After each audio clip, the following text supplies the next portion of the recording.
Buenos dias. Comment ça va famille? Ça peut aller? Est-ce que vous allez bien? Vous êtes sûr que ça va? Parce qu'aujourd'hui, ça va déménager. Installez-vous confortablement, car cette vidéo est faite pour vous relaxer cognitivement. En effet, je parlerai de cette crise-là même qui a tant fait parler par le passé. La crise de Cuba. Cela a débuté en 1960 et s'est terminé en 1962. Pour votre information, c'est à Cuba que la danse cubaine est née.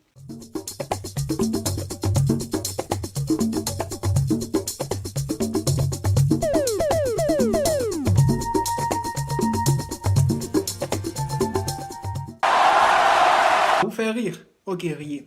Mais le plus important, ce n'est pas de danser, c'est de mettre en lumière le litige qui a prévalu. La plupart des cours portant sur les crises ou les guerres en histoire obéissent à une certaine logique. Cause, manifestation, conséquence. Ce qui signifie entre autres que la crise de Cuba est basée sur des causes, des manifestations et des conséquences. Commençons sans plus attendre avec les causes. La crise de Cuba réunit deux causes principales. L'avènement de Fidel Castro au pouvoir et la réaction des Américains. Avant d'éplucher ces causes, il importe de faire un bref rappel historique pour fluidifier votre compréhension du litige. En réalité, Cuba est une île située à 150 km des États-Unis, précisément vers l'état de la Floride. Une ancienne colonie espagnole qui est passée sous protectorat américain en 1898. En 1934, Cuba obtient son indépendance. Cependant, dans ce nouveau pays, les États-Unis laissent des intérêts véritablement juteux, à savoir leur base militaire de Guantanamo, une raffinerie de pétrole et des industries vivrières et sucrières de haut standing. Celui qui exerçait la politique américaine à Cuba,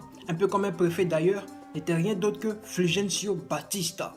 Il avait pour clé de voûte le despotisme et la dictature, pour tout dire un autoritarisme outré qui emmène un homme à créer une rébellion et libérer le peuple cubain de cette désinvolture notoire. De la légende, du héros national, du Cholo, j'ai nommé le grand Fidel Castro. Fidel Castro et ses guerrieros renversent le grand Fulgencio Batista et c'est ce qui marque la mise en place du régime castriste. Une fois au pouvoir, les idées politiques de Fidel Castro sont claires. Rendre Cuba aux Cubains, qu'on appelle d'ailleurs un SPP, système politique populiste. Mettre en exergue les intérêts de la population et le reste vient après. Castro va donc procéder à des réformes, de multiples réformes touchant aux intérêts des Américains et même à signer un partenariat économique avec qui?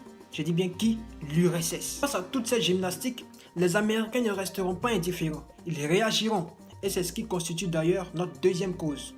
La réaction des Américains commencera par la cessation de l'achat du sucre cubain. Ensuite, par le putsch organisé par les Américains eux-mêmes le 17 avril 1961 contre le pouvoir en place cubain dans la baie des cochons. Enfin, par l'arrêt de l'import-export avec Cuba à partir de février 1962. Toutes ces répliques se sont soldées par des échecs. Car en réalité, Fidel Castro avait déjà trouvé refuge chez maman URSS.